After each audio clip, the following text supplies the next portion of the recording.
పేదవాడి పక్షాన నిలబడతాం, ప్రజా గొంతుకై నినదిస్తాం. వాయిస్ ఆఫ్ వాయిస్లెస్, తెలుగువారి మనస్సాక్షి సాక్షి టీవీ. సాక్షి టీవీ ప్రసారాల కోసం మీ స్థానిక కేబుల్ ఆపరేటర్ను వెంటనే సంప్రదించండి. విజయవాడ పాత బస్టాండ్ ఆర్టీసీ స్థలాన్ని లులు కంపెనీకి కట్టబెట్టడాన్ని వ్యతిరేకిస్తూ పౌర వేదిక ఆర్టీసీ స్థలాల పరిరక్షణ కమిటీ ఆధ్వర్యంలో ధర్నా జరిగింది.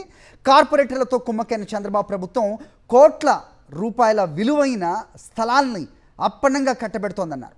ప్రభుత్వ భూముల పరిరక్షణ కోసం ప్రజా ఉద్యమాలను ఉధృతం చేస్తామని హెచ్చరించారు.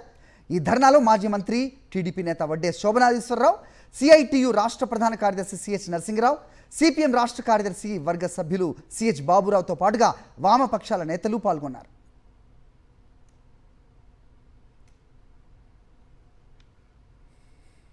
ఇదే అంశానికి సంబంధించి మరింత సమాచారం విజయవాడ నుంచి మా ప్రతినిధి అశోక్ అందిస్తారు.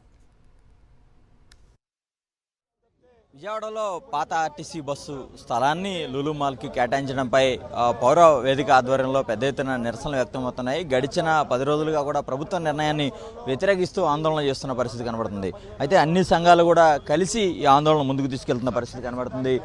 మనతో పాటు మాజీ మంత్రి వడ్డే శోభనాధీశ్వరరావు ఉన్నారు. సార్ చెప్పండి, ఈ ప్రభుత్వ స్థలాన్ని ఆర్టీసీకి ఇవ్వటాన్ని, అదే ఈ లులు మాల్కి ఇవ్వటాన్ని ఎలా చూస్తారు? దీన్ని చాలా తప్పండి. ఇది సుప్రీంకోర్టు జడ్జిమెంట్లు ఉన్నాయి. ఆంధ్రప్రదేశ్ గవర్నమెంట్ ఇదే ల్యాండ్ అలాట్మెంట్ పాలసీ ఉంది కదా, జీవో నెంబర్ 571 2012లో ఇచ్చింది. దాంట్లో క్లియర్గా నగరపాలక సంస్థలో ఉన్నటువంటి స్థలాల్ని, మున్సిపాలిటీలో ఉన్న స్థలాన్ని ప్రైవేటు సంస్థలకి వ్యక్తులకి ఇవ్వకూడదు నిర్దిష్టంగా ఉంది. ఒకవేళ ఇవ్వాల్సి వస్తే తప్పనిసరి పరిస్థితుల్లో దాని యొక్క మార్కెట్ వాల్యూ, ఇప్పుడున్న మార్కెట్ వాల్యూలో 10% తగ్గకుండా డబ్బు తీసుకుని చేయాలి. ఎందుకంటే ఇది ప్రజల సంపద. ఒకవేళ లీజుకి ఇవ్వాలనుకుంటే ఆ మార్కెట్ విలువలో 10%కి తగ్గకుండా లీజ్ అమౌంట్ ఉండాలి. 33 సంవత్సరాలు 30 సంవత్సరాలకి మించి లీజ్ ఇవ్వకూడదు. అటువంటిది ఈయనకి ఆ లూలు గారి మీద ఎంత వల్లమాలిన ప్రేమో. ఇప్పుడు కొత్తగా ఆయన కోసం అని చెప్పి దానిని దృష్టిలో పెట్టుకుని కొత్తగా టూరిజం పాలసీ ఒకటి తీసుకొచ్చారు. ఆ టూరిజం పాలసీలో మార్కెట్ విలువలో 1% కడితే చాలు అని పెట్టారు. ఇప్పుడు అది చాలదంట.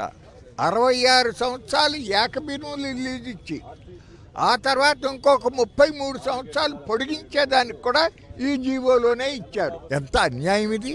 అంత గాఢమైన అనుబంధం పెనుబంధం ఏర్పడటానికి రహస్యం ఏంటో ప్రజలకి చెప్పాలి. ఎక్కడైనా లూలుకి 1 ఎకరం స్థలం ఎక్కడన్నా ఇచ్చారా? 13 చోట్ల ఉన్నాయి అతని మాల్స్. ఎట్టి పరిస్థితుల్లోనూ కూడా లూలుకి స్థలం ఇవ్వడానికి బెజవాడ పౌరులు, ఆర్టీసీ కార్మికులు అంగీకరించరు. ఖచ్చితంగా తరిమి కొడతారని చెప్తా ఉన్నా. 200 కోట్ల రూపాయలు విలువ చేసే స్థలాన్ని కేవలం 2,80,000 రూపాయలకి అతను అడిగినట్టుగా 3 ఏళ్ల పాటు అసలు లీజే లేదు. ఇవన్నీ పెట్టావంటే అసలు మీ ఇద్దరి మధ్య ఏంటో ఉండే కథ ఏంటో చెప్పు. ఈ ఉద్యమాన్ని మీరు ఎలా ముందుకు తీసుకెళ్లబోతున్నారు? చంద్రబాబు నాయుడు అభివృద్ధి పేరుతో నువ్వు ఆర్టీసీ నాశనం చేయాలనుకుంటున్నావు అని అడుగుతున్నాను. లూలుకి 1 సెంటు భూమి కూడా ఇవ్వడానికి లేదు. మేము అడ్డుకుంటాం ఖచ్చితంగా. లూలు సంస్థతో చంద్రబాబు నాయుడు కమిషన్ ఏజెంట్గా, వాళ్ళకి ఏజెంట్గా గిరి తప్ప ఇంకోటి కాదు. అమ్ముడు పోయి వాళ్ళ యొక్క లాభాల కోసం మాత్రమే ఈ సంస్థని, ప్రజల యొక్క సొమ్ముని, ప్రజల యొక్క సంపదని వాళ్ళకి లూలు సంస్థ కట్టబెడుతున్నారు. దీన్ని మేము తీవ్రంగా వ్యతిరేకిస్తున్నాం. ఎటువంటి పరిస్థితుల్లో కూడా దీన్ని ముందుకెళ్లకుండా ఈ 137 జీవోని అడ్డుకుంటామని తెలియజేస్తున్నాం. ప్రజల ద్వారానే ఉద్యమం అనేటువంటి నిర్మిస్తాం. ప్రజల ఉద్యమాల ద్వారానే ఖచ్చితంగా.